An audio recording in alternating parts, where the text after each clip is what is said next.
I would definitely consider space food as its own cuisine. On Earth, a cuisine is created when people from a region use generations of wisdom to flavor, to prepare, and preserve the food. And because of unique challenges we're facing for space food, like we need to meet the safety standard, we need to meet the nutritional standard, and the food need to be able to work with a microgravity environment, I think we formed our own cuisine.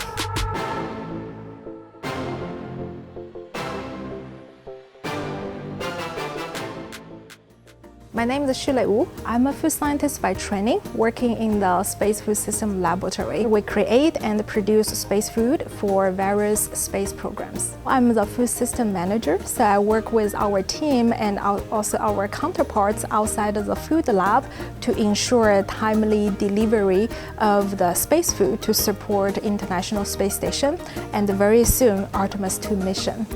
Many people, when they hear space food, they will feel like yuck. But actually, many of our food products taste pretty good, despite that they need to be low sodium and also need to meet the safety requirement. They're actually tasting pretty good. Food is very important. Food will provide the nutrition astronauts would need for their health and performance. Food also provide a critical mental well-being to our crew members, because even on ground we gathered, we celebrate with the food. That's even so when they're so far away from home. Because they're so far away from home, that's why it's very important to send the food that will be shelf stable for a long time. On the International Space Station standard menu, there are over 200 different food and beverage items that we supply. We do provide a crew food session training to crew members. Once they are assigned for a flight, they will come in to try all the food that we provide on the standard menu. We're trying to make this easy for crew members, so we break into 10 different categories.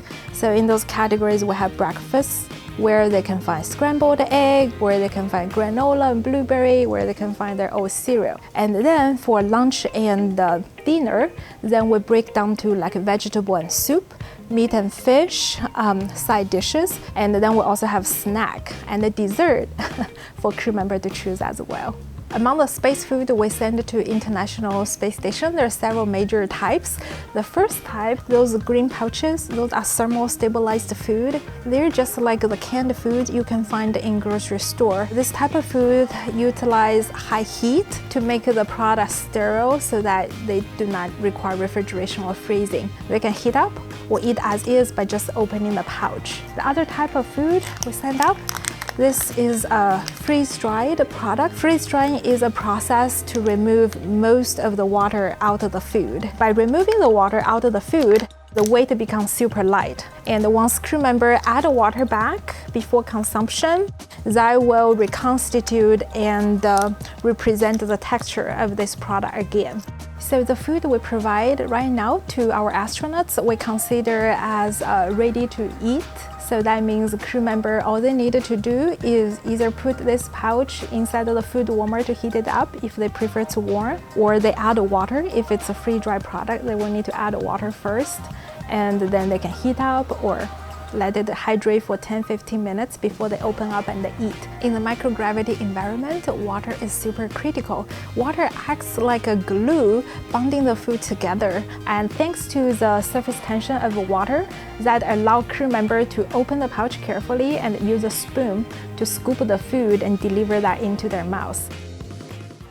Definitely a lot of consideration goes into what recipes to create. First of all, we want the food to be tasting good. If the food not tasting good, then no crew member would want to eat that. And secondly, we also want to bring nutritional benefits to crew members. So we're looking at what's already available in the current food system and what's lacking. My favorite part of this job is really to serve a large purpose, that I'm part of the effort to support human space exploration, so that one day we can go back to the moon and one day we're gonna make our presence on the Mars.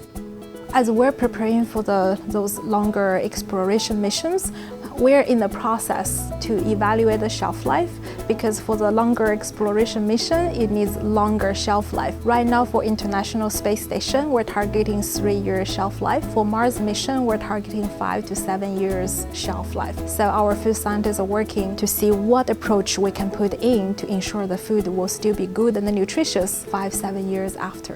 Microgravity creates its own unique challenges, salt and pepper. At home, that's just on our table, salt, pepper shaker. So those crumbs, they could just float. On Earth, they just fall onto the table, fall onto the ground. In microgravity, they can get into equipment, mess with equipment. Therefore, we have to dissolve the salt in water and send this as a liquid salt for them to be used in the microgravity environment. I become interested in food science. 2 reasons. One is when I need to determine which major to choose, I find it's very difficult because I like multiple disciplines. I love physics, I love chemistry, I like biology. It's a hard time. At the same time, there was a big scandal broke out in China. Many baby infant formula companies, they adulterated the formula with a chemical that actually could cause kidney stone and kidney damage. That's kind of the trigger that I realized I want to study more about food safety, and then food science happened to be the discipline that involve multiple different disciplines in that process. I have never thought about landing a job at NASA because I was born and raised in China as a first-generation immigrant. Being able to work at NASA is something for me like too good to be true. I don't consider myself very smart.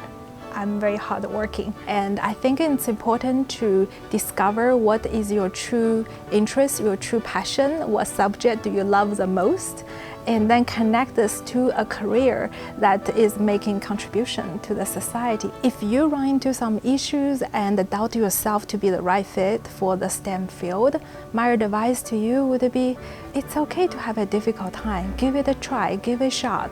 Because as long as you work hard enough, you will find out what you're truly fit for. Don't doubt yourself. You don't know what's your true potential. Go explore, go test it out.